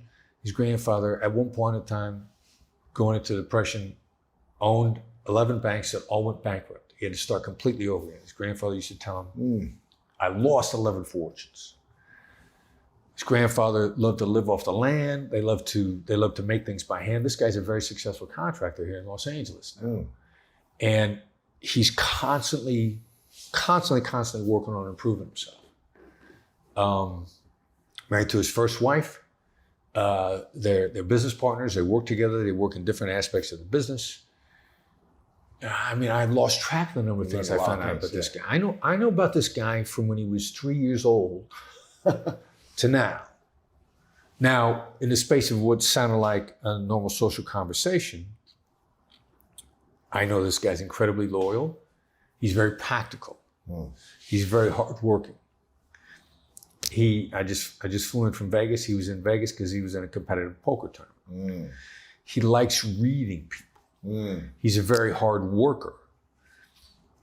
From what I know from this guy, from what this perceived social conversation, I know that we could do business together. And if we run into trouble, I have a pretty good idea of what to expect from him and how to deal with those problems if we run into trouble. Wow. With the very sort of thing that you and I did just now. Wow. You start teasing that stuff out. So when you ask him a question and he says something, you would use one of those responses. It seems like, sounds like, what was the third one? Yeah, or it feels like. It feels like. Looks like, it could be looks like. Because I might be reading your body language. It looks it's like. like you're not that interested into it. Even though you said you were, your body language tells me something different. Exactly. Yeah. And then see, if you see that in somebody's body language, your point before about Starbucks, about actually seeing a person, that same thing is going on. And they might not even know it. Every now and then I get people go like, yeah, I've been struggling with this for a while. I'm really conflicted about it. And they find themselves opening up because, most of the time, if you see conflict in somebody, most people say, it'll be fine. Just keep working hard. It'll be fine. Right. It's all part of the journey.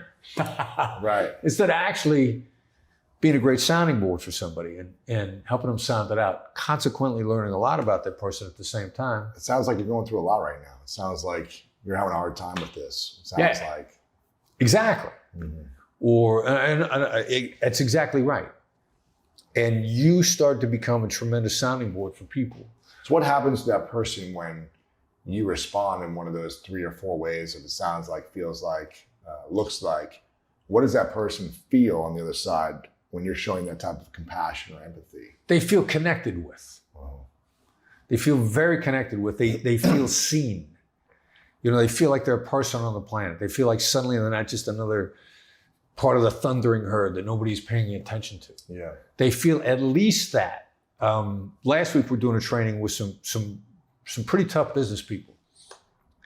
And one of the guys in this exercise is saying, like, I found myself talking about stuff that happened when I was 7 years old. Wow. He said, I got to tell you something. I feel transformed right now. And so we stopped the group at that point in time and we said, all right, so now, based on Larry talking about that sort of a change, what kind of a guy is he to deal with? He's a pretty decent guy. Yeah. You now have gotten a glimpse into him as more as a total human being, which means if he does something that you perceive to be a negative move, he either did it accidentally or you misinterpreted it, which means it's okay to go back to him instead of, letting the rage build up in you because you misinterpreted something or did it by accident. He's a decent guy. If he slighted you, he did it by accident. Right. You can go back to him and bring it up and say, hey, I got to tell you, I got a problem with this. He's probably going to open up because just based on this 3-minute exercise, you found out about. He opened up then, so you probably, He's a decent human being. Wow. And every human being is going to hurt you, principally inadvertently. So you can go back to them and find out what's behind it and make them aware because they're going to want to know. Yeah. Every human being's going to hurt you?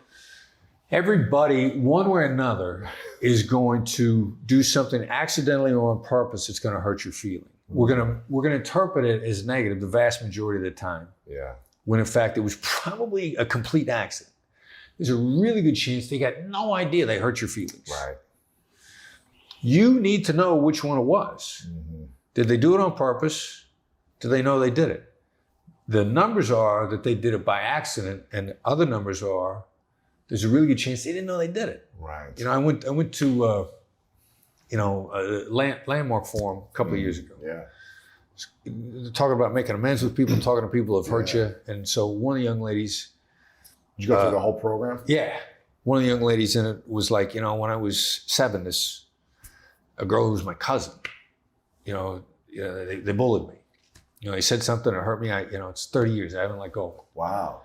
So we talked about it. They talked about it. And she said she decided to go to the person and just, because to forgive is to let go. Not forgiving is like taking poison and hoping the other person dies, right? You've heard that. Yeah. So she goes to this girl and she says, I want you to know I forgot. The girl didn't even remember. She got no memory. She was just being a stupid kid at the time.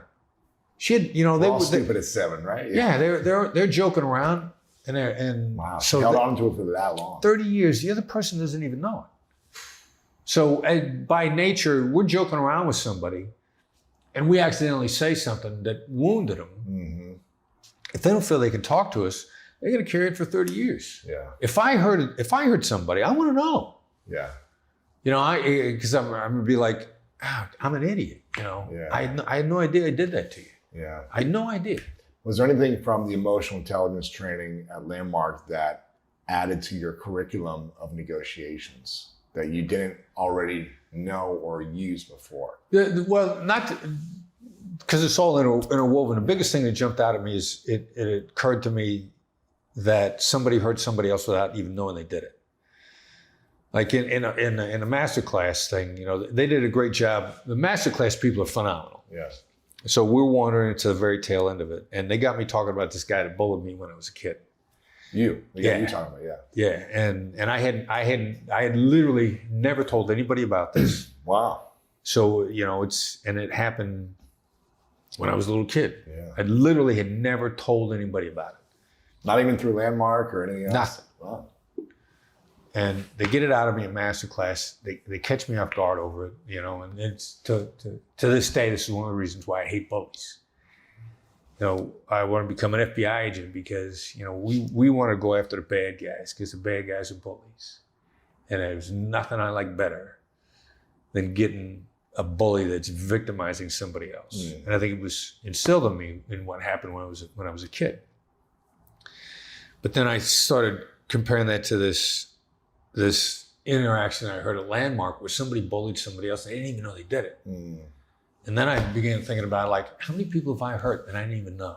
Right. Like if they would have come up to me today and said, I've carried this for 40 years.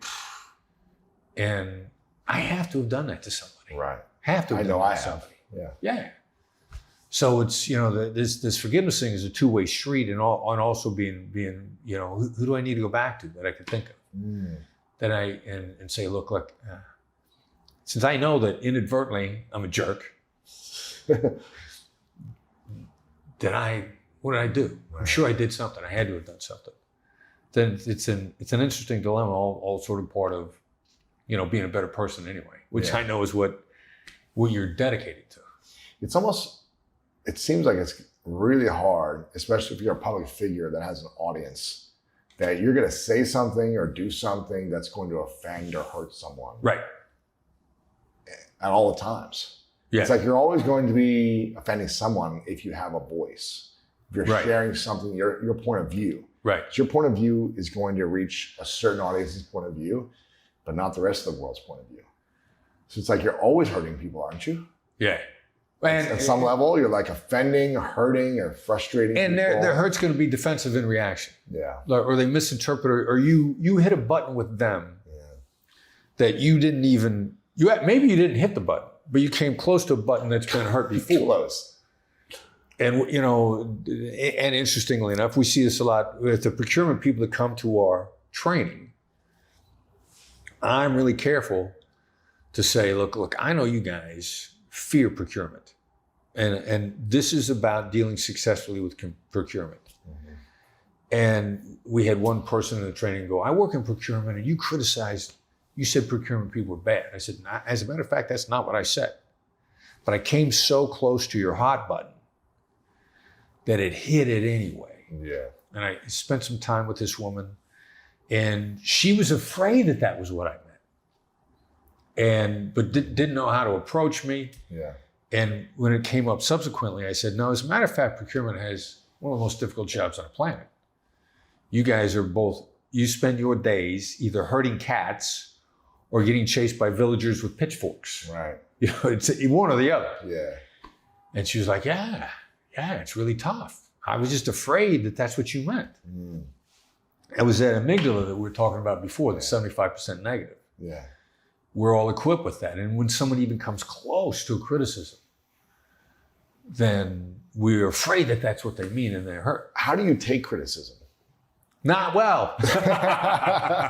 I've never really been good at it until, I wouldn't say I've mastered it. I think I've gotten better. Over the last 6 years, I started to really say, okay, let me not react to this criticism. They probably have some good intention they're trying to tell me. And maybe there's some truth there. So let me start to listen to the feedback or the criticism and say, okay, how can I be better? Is there any truth in there that really resonates, or are they coming from a place of anger of their own thing? Criticism is mostly fear-driven. By the person criticizing. Right. Yeah. Yeah. You criticize that in point of fact, you've been hurt, you've been disappointed, you've been frustrated. Yeah. There's a lot of things that, never take advice from anybody you wouldn't trade places with. Criticism is a form of advice, but you're afraid to tell people how to do stuff. So you just criticize what they do. Mm-hmm. Some people, and then it becomes an addiction for some people. Criticism is not a great behavior. I know you've heard the phrase, nobody's doing better than you will ever criticize you. Right. They'll mentor you. Right. So, first of all, how do I take criticism? I got to take a step back and understand if somebody's coming at me with just a criticism, even if they ask permission to criticize, they got struggles that are worse than mine. Right. If they ask you to give you criticism, they're an open wound at that point in time. Yeah. So I'm gonna say, yeah, sure, go ahead. Right. They've already told me they're probably coming from a difficult place. Gotcha. So what I'm gonna try to do is just kind of take it easy on them and understand where they're coming from. A blog I'm a big fan of, Eric Barker writes this great blog, Barking Up the Wrong Tree. Yeah, that's great. Eric told me one time, for every hater, there's gonna be 10 people that are on your side. Mm-hmm. So when a critic comes up to me, I see that as there are 10 people, you're indicating to me that I'm successful with 9 other people, and I'm not gonna get down on this person because it's very easy to get down on them because unfortunately they're coming from a negative place. Yeah, gotcha. That's good to know. What's a role-playing exercise that anyone can do with a friend that would make them a better negotiator? Try to get whoever you're talking to say the magic 2 words, "That's right." Which means you got to summarize where they're coming from. If you, in any given interaction, if you got a point you want to make, before you make it, your trigger, you're not allowed to make your point. So give me an example. And you want the other person you're role playing with to say, "That's right." Okay, so you were telling me about critics. Yeah. You're a high profile guy. You're about helping other people, which means you get criticized a lot. That's right. And when you get criticized, I mean, I wouldn't say you're empathic, although you are. Mm-hmm. I would say you're probably more compassionate. Those are 2 different things. Empathy is, you have to have empathy to be compassionate, but empathy is not compassion. Compassion is the next step. Empathy is a compassionate thing to do, genuinely understanding somebody. But there's a real fine line there. They're distinct things. And I think you have a tremendous amount of compassion for people. So you know that when someone criticizes you, they're attacking you. But you also know that they've been hurt and they're struggling. So you want to know how to respond to them and have them better as a result of the interaction, instead of coming back and making them feel worse. And you struggle with that because you're under attack, and you try not to fire back at them. Right. Yeah, that's right. So you want to have a conversation with someone. If you could summarize their point of view first. Summarize the other person's, when you summarize what the other person's struggling with. In any type of deal making. In any type of deal. A business deal, a relationship, buying coffee, upgrading, whatever it is. Right. With all the tools and all the distractions and all the social media and all the apps and all the responsibilities that we have in our life, is there a way to multiply time and to become more productive? Yeah. Yeah, there is. So, I mean, this is what you just described was my life. I mean, this was pretty much like all the things we study. I was not trying so much to solve the problem for the world. I was trying to solve a problem in my own life. Just busy, buried, behind, overwhelmed, stressed, frustrated. No matter how fast you work, you just never feel caught up. No matter how many hours you didn't sleep, you felt tired and you were working sluggish and trying to get it all done, everything. Yeah, you just can't. There's this frustration of like, am I ever going to have peace? Like, am I ever going to have margin? Am I ever going to have space? Am just feeling like things are under control? And so we started looking at this, and we started profiling people that at the time we called ultra performers, which were the top 1%ers in different industries. And is this top 1% earners, top 1% accomplishments? Yeah, I mean, just what it's kind of used that term loosely, but like, if it's church leaders, it's large church leaders. If it's athletes, it's professional athletes. If it's financial advisors, they're probably top earners. Sure. So it's just from different walks of life. And what we found is there is a new type of thinker that has emerged we call them a multiplier, because most people are trying to manage time, right? Like you even hear this, you go, I need to be better at managing my time. Time management. But what's funny about that is there is no such thing as time management.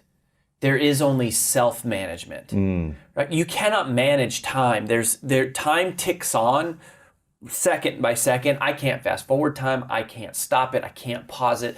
And so what this conversation really about is managing ourselves, managing our decisions, managing our use of time. But even that is kind of a first shift that needs to happen. It's not like I'm this helpless victim that is subject to the world around me who is unfairly blasting me with all this stuff. No, you're in charge. Like everything that exists in your life, you said yes to it in some way. So it is your responsibility, and you created the problem, but that also means that you are in charge of fixing it, that you have the power to change it. But what we started to realize is that most of what people have learned and think about time management, I went so far, and as the opening line in my TED Talk is I said, everything you know about time management is wrong. It's wrong because we have been taught to think about time in a very, linear way. And the world today is much more like multidimensional. When you mean linear way, do you mean focusing on our priorities? Yeah, so a little bit about that. So if we talk, we love to take people on a quick history of time management theory. Okay, so era one time management thinking was very one-dimensional. We refer to era one thinking as efficiency. So that was the strategy: was I got 10 things on my to-do list. How do I crank them out faster? And time management and productivity as a body of work really develops, it comes on in the scene in 1950s, 60s. So, it's the manufacturing era where it's conveyor belts and engineering and just doing things faster. That also reflected in our mindset was, how can I be more efficient? Now, efficiency is good. All things being equal, doing things faster is great. The problem is that there is a point of diminishing returns to using efficiency as your only strategy for productivity. Right. Which is that no matter how fast we move, the amount of busy work always expands to fill the amount of time available. Right. So it's more like quicksand. It's just kind of like the faster you go or the more that shows up. Doesn't mean you shouldn't be fast. It's just not going to get you what you're looking for. Then in the late 80s, Dr. Stephen Covey wrote a book that changed the world, 7 Habits of Highly Effective People. I'm sure you're familiar with it, and sold tens of millions of copies. And Dr. Covey pretty much single-handedly introduced a new era of time management thought that the world refers to as prioritizing. Yes. But we would classify prioritizing as era 2 thinking, which is still to this day the predominant strategy that most people use in terms of how they think about time. And so here's what prioritizing is. It's to focus first on what matters most. Super powerful, super relevant.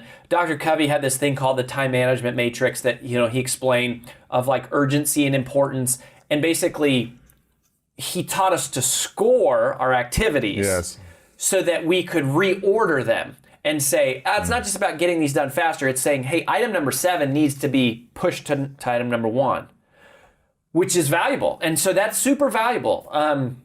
Prioritizing is as important today as ever before. But what I noticed in my own life, because I was a student of Dr. Covey and several books on time, there's no shortage of books on time management.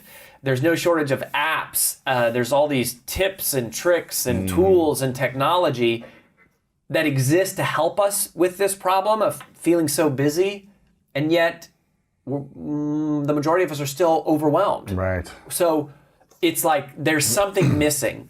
And what we started to notice in these ultra performers that we now refer to as the multipliers is that they are doing a different type of thinking. It's like evolution. Like their thinking has evolved.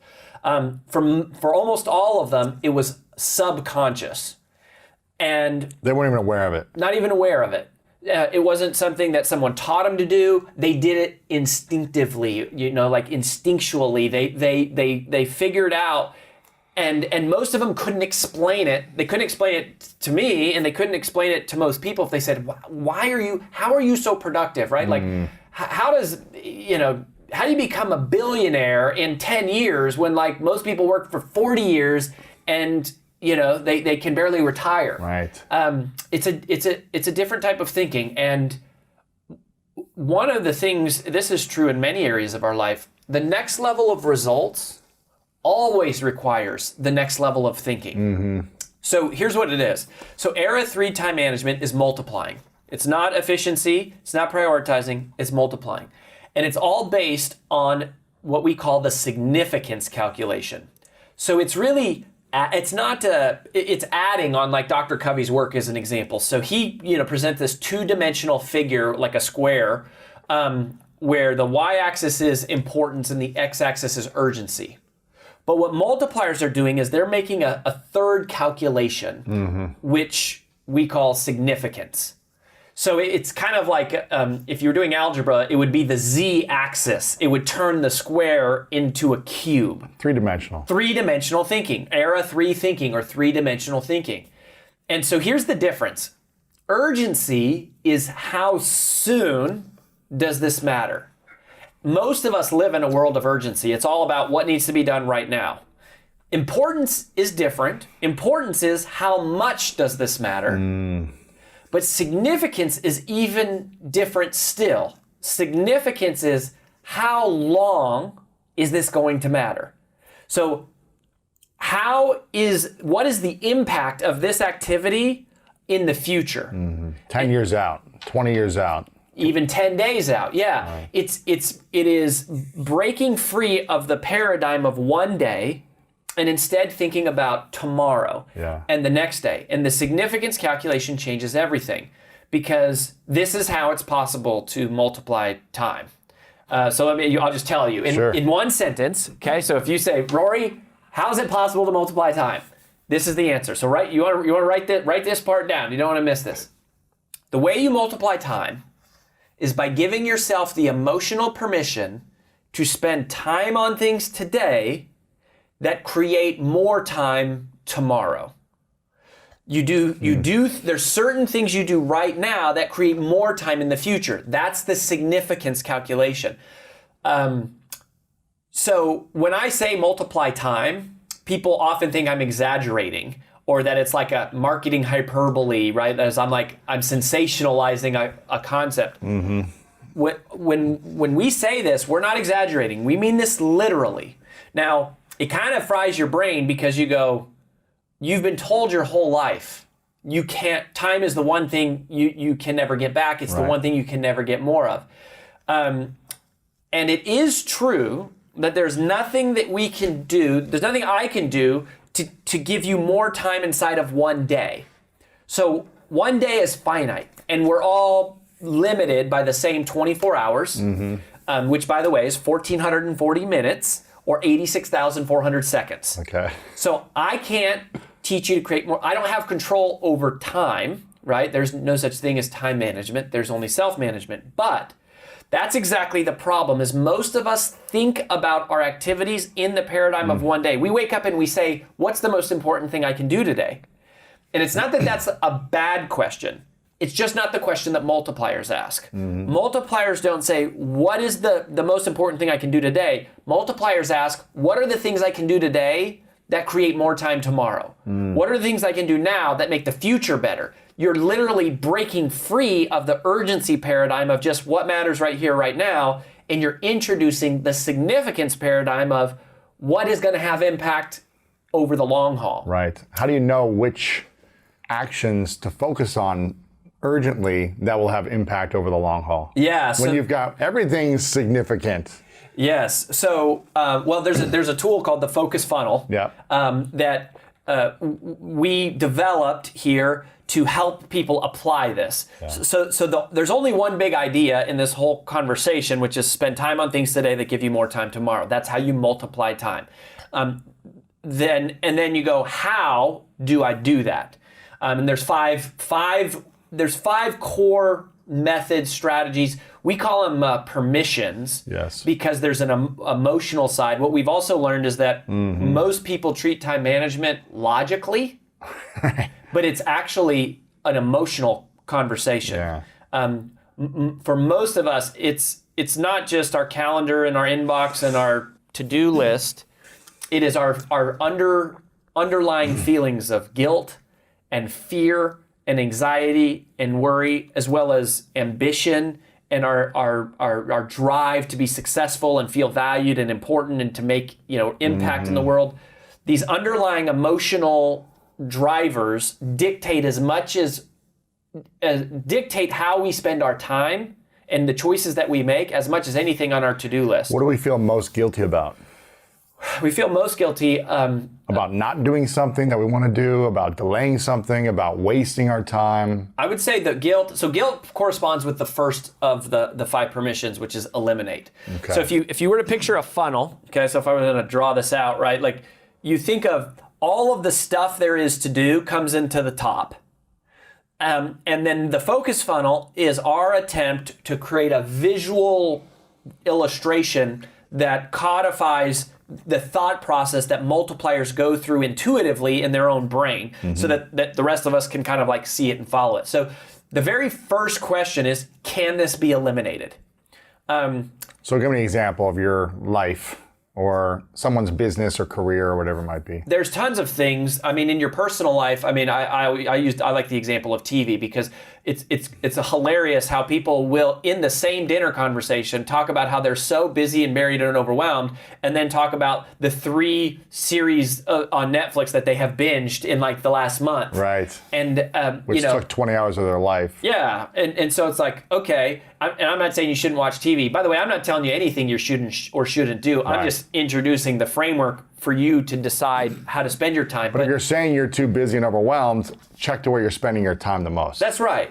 And Nielsen says... If it's 6 hours on Instagram a day and you're not being, you're not creating something of significance and you're just browsing, or if you're 20 hours a week on TV and I'm overwhelmed and tired and exhausted, then just look at where you're spending your time. Yeah. And Nielsen ratings, this is from a few years ago, but they said the average American watches 27 hours a week of television. A week? A week. It's a part-time job. So 27 hours a week. How much is that a day? I mean, so seven times, it's like 4 hours a day. 4 hours a day of TV? It's like 4 hours a day. That's a ton. That's a lot of time. I mean, you could build a big side hustle in a couple hours every day, legit. Even if you just cut half of that down and you watch 2 hours a day of TV and you spend 2 hours on your side hustle or something else, your health, your relationships, imagine the benefits you would have down the line. So eliminate is the first opportunity to multiply, because anything I say no to today creates time in the future. How? It's preventing me from doing something that I would have otherwise been doing had I not given myself the permission to eliminate. Like had I not said no. So basically this is saying no. And people really struggle with saying no. In businesses, this happens all the time. People have all these, at Brand Builders Group, we do personal brand strategy, right? So we're coaching all these like people on building and monetizing their personal brand.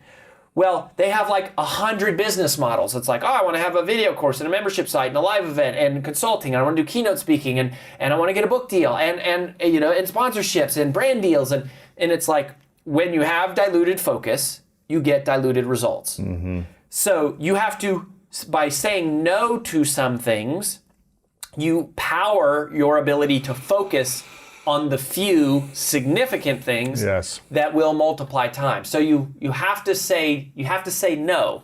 But this is something that people struggle with. Yeah. I struggle with it. Because especially when you get to a certain level of success where there's a lot of opportunities and cool things and exciting things and new shiny objects, we want to do lots of things. Yeah. High achievers, people that have gotten out of the weeds of their life and they have different problems, which are opportunity problems. Again, first world problems. It's how do you focus your time and energy and making the decisions that you want to focus on now for your future. And that is a challenge in just making decisions. Decision fatigue is a thing for people, and learning how to place importance on the things that you want to spend your time on is going to be key for you. Totally. And a lot of people, the decision fatigue, what happens is it does wear on you. And so a lot of people don't make conscious decisions. So what happens is... They make what? Emotional decisions, reaction decisions? Yes, they're unconscious emotional impulses, right? And if you're not consciously saying no to the things that don't matter, you end up unconsciously saying no to the things that do matter. What if everything matters to you? So, that's what I said, actually. So so we were, this became the Procrastinate on Purpose book. So this was my second book. When we're profiling all these people, I was doing interviews, and I told one of the multipliers, I said, I don't like this one. I got to where I am by being a yes man, by like doing a lot of things and doing them well and like saying yes to meetings and meeting people all the time. And they said, Rory, that is the dumbest thing I've ever heard. And I was like, oh, okay. And here's what they said. They said, you're trying to go through life without saying no, which is admirable because you're a nice guy. But what you failed to realize is that you are always saying no to something. Anytime you say yes to one thing, you simultaneously are saying no to an infinite number of other things. Yes. So even when you think you're saying, yes, everything is important to me, no, nothing is important to Wow. you. Nothing is important enough for you to focus on. And you don't have a method for focus, and focus is power. So most of us are losing because we're wandering, we're meandering through a bunch of insignificant, trivial tasks, feeling productive when really we're just diluted. Right. So that's the first one, eliminate. Now, if you can't eliminate the task, then it drops down to the center of the focus funnel, which is automate. The permission to invest. And this is so powerful because anything you create a process for today saves you time in the future. Yes. Now, if I set up a process for it or a system, or if I write code, there's a lot of automation, like actual technologies and things that you can deploy. If I take the time to set it up today, then tomorrow the system or the process is doing the thing instead of me. So it's multiplying time. Now, here's the challenge, is that most of us are aware that those tools exist. But if you ask someone, Lewis, like if you ask the average business owner, or, whatever, achiever, or, somebody pursuing greatness, are you aware of tools and systems and processes and technologies that you could implement or deploy or improve inside of your goals that would automate things? They would all say yes. But if you said, why haven't you done it yet? What do you think they'd say? It takes too much time. It takes too much time. It's easier to do it myself right now, just a couple minutes every day, as opposed to building a figuring out the system, figuring out the software, learning it, going through the training, hiring someone, teaching them all the time and energy. I might as well just do it myself right now. Bingo. Yeah. So it's like it's so ironic because the two excuses we would use for why we haven't automated things is we would say either I don't have the time or I don't have the patience? Money.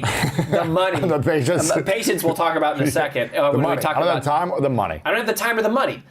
And it's wild because those two excuses we would use for not automating something are exactly the opposite of how it is when you make the significance calculation. Because if you did automate, you would save time, or you would multiply time, and you'd earn more money from your time doing something else. Yeah, so an easy example is bill pay. This is a quick example, right? So if you had 2 hours open in your day today, and I said, Lewis, what's the most important thing you could do today? You'd have a list of things that you would do. Right. And if I said, hey, I think you should consider setting up online bill pay, for most of us, we would be like, no, that is not important. That's not significant.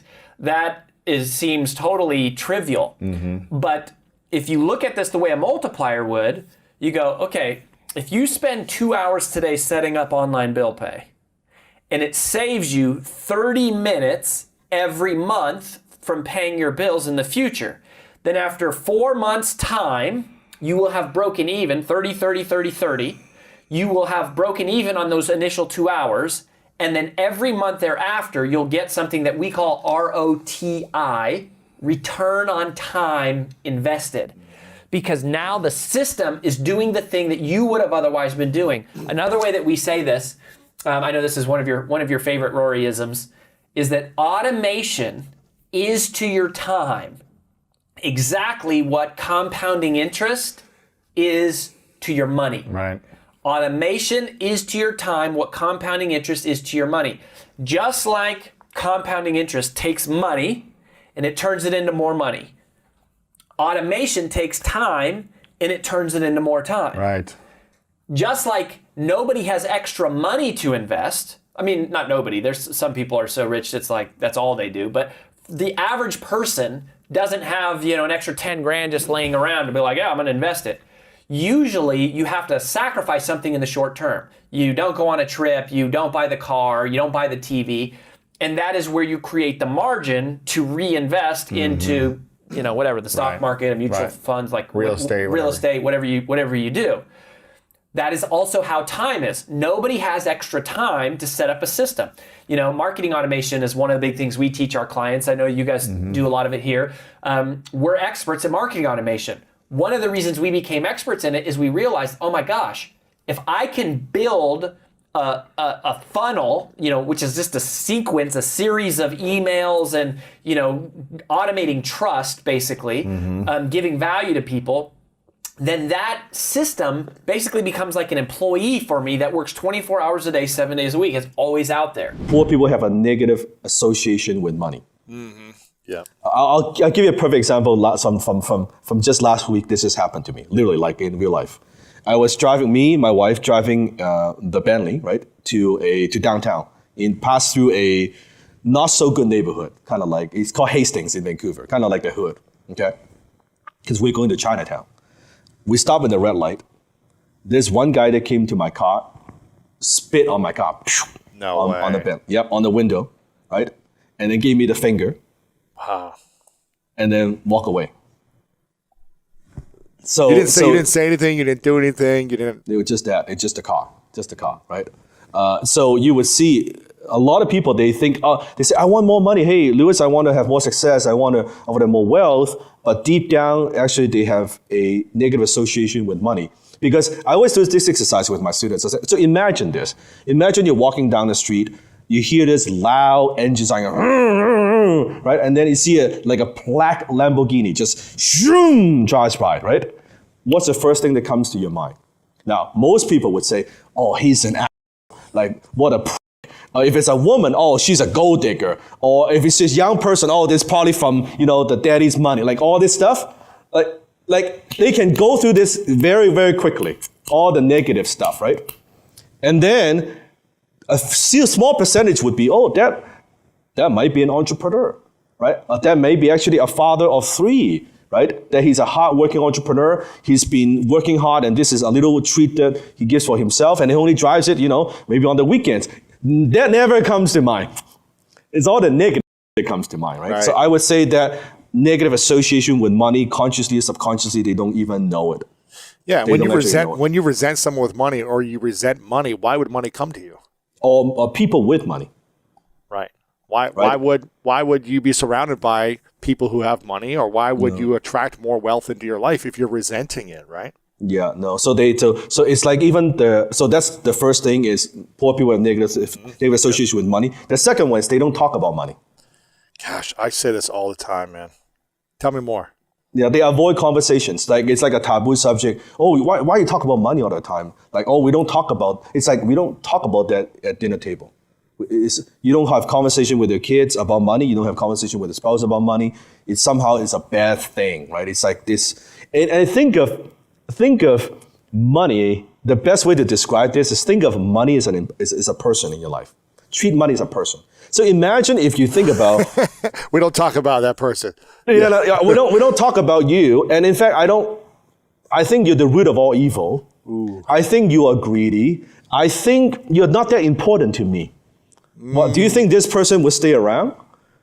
I don't think so. Like they would be like, I don't want to be around. But money is not that important. Money doesn't grow on trees. Oh, there are other more important things than money. Like all this stuff, right?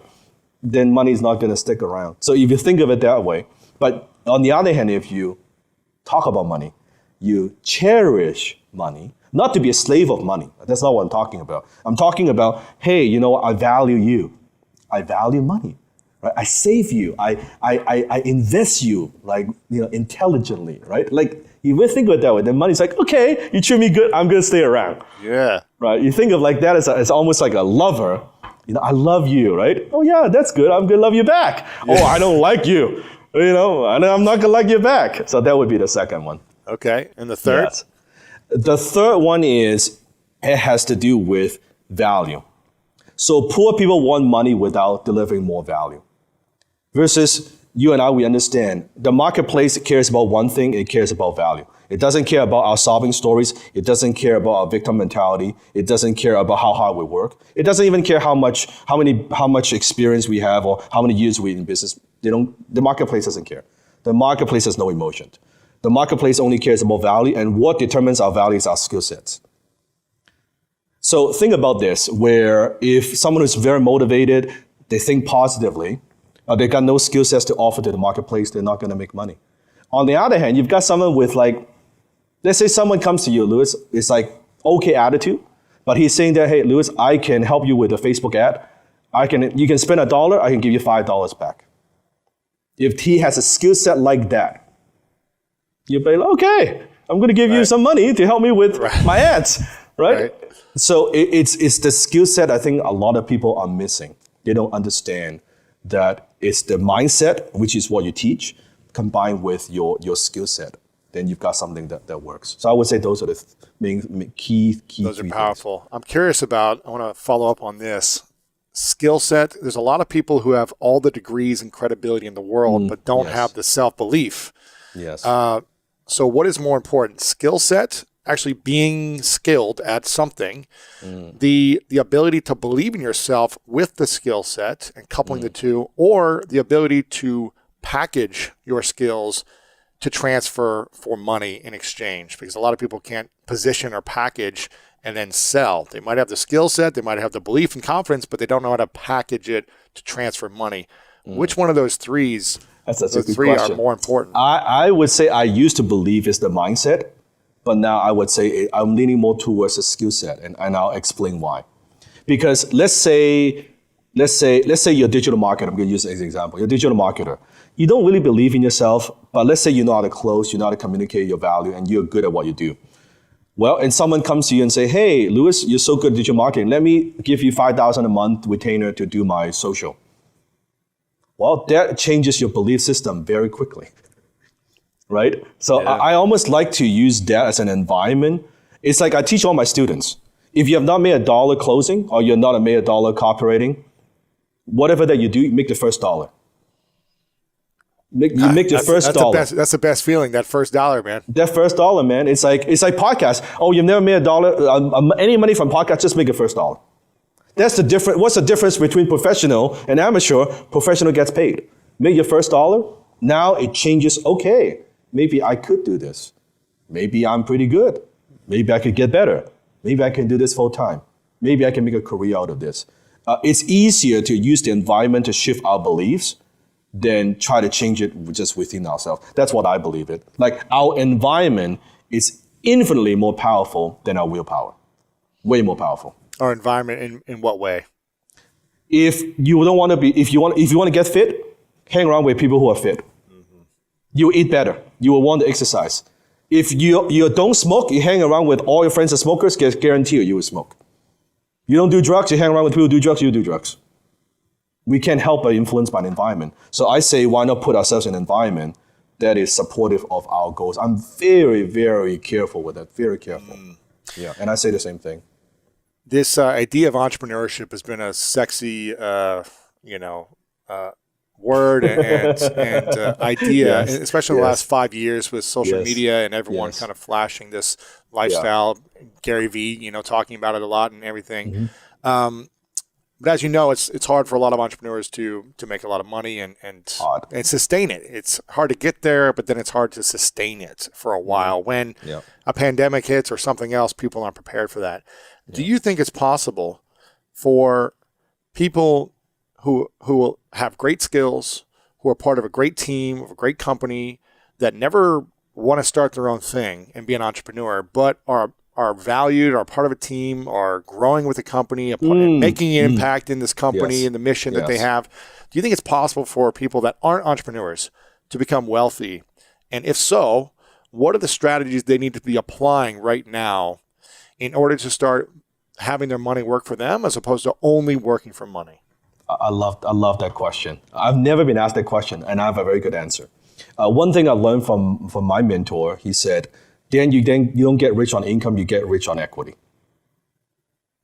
You don't get rich on income. So if for someone with the skill sets, think about a ship, right? There's only one captain. We're going from here to there. So you look at Jack Ma, who started Alibaba. Yeah, Jack Ma is very successful. Well, but the initial founders, they didn't do too bad either, right? So you have the people who maybe you are the founding members, the founding team with a startup that is going places with the right visionary, with the right founder and CEO, which by the way, that's also, I think, only certain people fit that profile. That's what I believe in. Okay, that's what I believe in. And I learned that through Culture Index, which is like a survey that people take to see what personality that fits. So only certain people are fit for their CEO profiles. But everybody else, they can still contribute, and if they have equity, they participate, they can still do very well financially. In fact, it's like if naturally they know they're not the CEO personalities and materials, if they just try to be that, it doesn't work anyway. It just doesn't work. But it doesn't mean they're not valued. Yeah. I mean, to me, I play a role in my company because I have a certain skill set, right? But I cannot do what I do better than what, like my team, they have certain skill sets that are way better than me. Like just this morning, we had a technical challenge. It's like my team could fix that. I don't know how to handle that. Like I just we're trying to set up Zoom before this. Yeah. Yeah. Like I'm like I have no idea.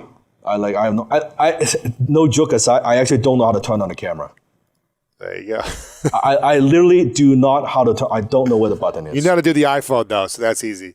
That's easy. I can handle that, but like the XD stuff, I cannot handle. So what I'm saying is, you look at that if they participate in a vehicle in a good market that's growing, trending, and if they can be part of that founding members, they can get equity early on. They could do very well.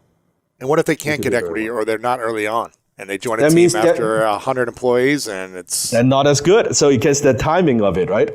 The timing of it is you want it to be too early, higher risk, too late, then you don't get as much upside. And also depends on your skill set, right? What's the skill set you bring to the table? But they could do very well. It's called entrepreneurship, right? Mm-hmm. Entrepreneurship, yeah. And what are some things that people could do if they say, oh, that's not me, but I'm making a good salary and I'm going to be making more money? What could I be doing with my money so that it earns me more? What would you suggest? Every one of us needs to be an investor. Doesn't matter how we make the money. I teach a concept called the wealth triangle, right? Which is kind of got 3 parts. The first part is what I call high income skills. And I define high income skills as skills that could make you more than $10,000 a month. Okay? $10,000 a month. Because I noticed something about human beings. Whenever we get past that 6-figure mark annually, something shifts. That I rarely see someone go past 6-figure and go back to $50,000 a year. It becomes a new comfort. It's a very once you know how to get there, you could stay there. It becomes it's a fascinating thing to see. So I think that $10,000 a month, $120,000 a year, high income skills, and then the second part is what I call a scalable business. A scalable business, not just any business, but a business that is scalable, such as a software business, an influencer business, or e-com business, a scalable business. And then you have what I call high return investments. And I define high return investments as investments that would give you a 10% return year in and year out, 10% return or more. So you look at this wealth triangle. Now, here's the thing. If you have high income skills, you're already earning income. Your scalable business gives you profits, and your high return investment builds your net worth, right? Wealthy people talk about net worth. They don't talk about income, right? They talk about net worth. So you look at this. Now, let me ask you this question, Louis. If someone who is like, I'm making $30,000 a year, I want to get into some real estate stuff. You're like, do you have a high income skill? Put into it, yeah. Yeah. Do you have high income skills? No. Do you have a scalable business? No. I want to buy some properties with no money down. Kind of risky, right? Because if you follow this, the first thing you got to focus on is increase your income, meaning develop skill sets that the marketplace would value. Do that first. Now, with a scalable business, you can start one, or you can also invest in one. It doesn't always mean you have to start one. So you can invest in one that throws off profits, and then you've got your high return investments. See, when we come to high return investments, it's about the preservation of the capital. It's not about getting the maximum return. We don't need it to get 50%. I just want 10%. Because I'm making money with these two things. Right. You just don't want that sitting in a bank and not making anything. That's right. So now the return of capital off investment, not just on investment. Now you're making more income, you're becoming more valuable. Hopefully your income increases every year. Your profit goes up. You take extra cash, you put in high return investments, gives you more peace of mind. Then this is same wealth triangle goes $1 million, 10 million, 100 million is exactly the same. Yeah. It's exactly the same. If you're looking at a 21-year-old, 25-year-old who's about to get started in whatever, a job, Yes. an entrepreneurship endeavor, and you're looking at them and you have a 20-minute conversation with them, what would you say is the number one sign that they would be successful? What would they have to embody, talk about, not talk about, in order for you to be like, you know what, this person is, in the next 2-3 years, I want to watch gonna them do well. because it's going to be a trajectory, or at least they're going to be growing in some way. What would be that sign that someone would be successful?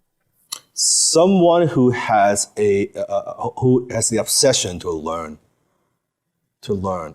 Because I remember many years ago, I was attending a 2-day workshop on digital marketing, right? At the time, it's funny, don't laugh at me, but it was a workshop and the instructor was teaching how to do pop-up on a website. Like we're talking many, many years ago when it was a big thing, adding a pop-up, right? And I remember day one, he taught us, okay, if you want to get more opt-in subscribers, add a pop-up to your website and this is how you do it. Okay, great. So it's a few hundred of us in the hotel room. So then I went back to the hotel room and I talked to my coding guy. I said, okay, let's add this piece of code. We'll capture more opt-in on the website. Great, right? And then we were getting more opt-ins, like just that evening. So day 2, the instructor comes back and say, hey, so I taught you how to add opt-in and stuff. How many players have you done it? No one. I put on my hand. I said, I thought everybody did it, but no one did. And I was like, this is kind of fascinating, right? And then I said, yeah, actually works. We added the power yesterday. We get more subscribers. It's awesome. And that's when I learned something about myself that I'm very eager to learn. I'm very eager to execute. Very eager to execute. And if I want to look at someone who's 21 years old, wherever they want to be, if they have that obsession to learn and execute. The action takers are money makers, right? That I would say you could see it in his or her eyes that they are action takers, not like making excuses. I don't know, I'm not ready, timing is not right, I'm not good enough, and no, they just execute. Yeah. I think it's not about being afraid. It's about just being willing to take action, even when you don't know what you're doing. I think a lot of people, they don't know what they're doing, and it cripples them. And they say, oh, I've got to figure out what to do first. And then when I feel comfortable, then I can go do it. But I feel like when you're talking about it, it's like, I didn't know what I was doing. I was just like, I just need to make some money. Let me go figure this out and embarrass myself and make mistakes and make a couple bucks. I say that you want to act as if all your dreams have come true and then you challenge your reality to catch up. It's much more powerful when you act as you're already there. Think about this. I'm going to ask you this. When you had the idea for the podcast, not the Lewis House today. I'm talking about in the beginning, right? Not the followers like in the beginning. At the time, there's no credibility. You were just getting started. There's no name, right? It's like you try to get people on the show. Well, I don't know if I want to be, right? All that stuff. But now people are honored to be like, they would knock on your doors. Hey, Lewis, can I be on your show, right? But think about all these years. In the very beginning, at least from my observation, and correct me if this is wrong, I saw that you were already acting as, hey, you know what? I'm a brand. Right? My show is going to have tens of millions, hundreds of millions of downloads. Absolutely. So yeah, you act I started investing in my design and my brand to be like, what is the example that I would want to look at if I would book this person, if I would go on their show, if Oprah would call me, or if Ellen would call me, what would I need to look like? And Ellen did call you. Exactly, yeah. It's like, what would I need to look like to be a New York Times bestseller before I wrote a New York Times bestseller? Like, what would the branding need to be? What would the messaging need to be? What would the results need to be in order to get there? And I just started acting as with that vision in mind. There you go. And it kind of goes into this, segues into the law of attraction, which I'm curious your thoughts on the law of attraction when it comes to manifesting money. when it comes to manifesting your dreams, manifesting goals, the dream partner, whatever it might be for someone, in your opinion, how does the law of attraction work? And in what way does it work best for? Money, business, health, relationships? What do you feel? I'm a very strong believer in law of attraction. I made a video on YouTube about this as well. But law of attraction is basically thoughts are things, right? Everything's energy. And you become what you think about. Essentially, that's what it means. But that's just one of the laws. You have law of gravity. You have laws of cause and effect. I think whatever we do, we need to learn and understand these other laws exist. Law of action. So it's not just law of attraction. It's like you're trying to do a math equation. You only know a plus. But there's minus, there's the equal sign, there's a lot of things that bracket. There are a lot of things you could use to make an equation work. But I only know a plus sign. So when it's like when you've got a hammer, everything looks like a nail, right? And people just utilize that and they don't look at everything else. So I believe in it. I believe in having the vision board, but also believe in having other things like where you think about even the law of realism. Right? Even the law of cause and effect, all these things. So a lot of people have a relationship with money based on either what they've been told or what they've experienced in their outer environment, right? So then we gain information from our environment, and the stronger the emotion we feel from experiences in our lives, the more altered we feel inside of us,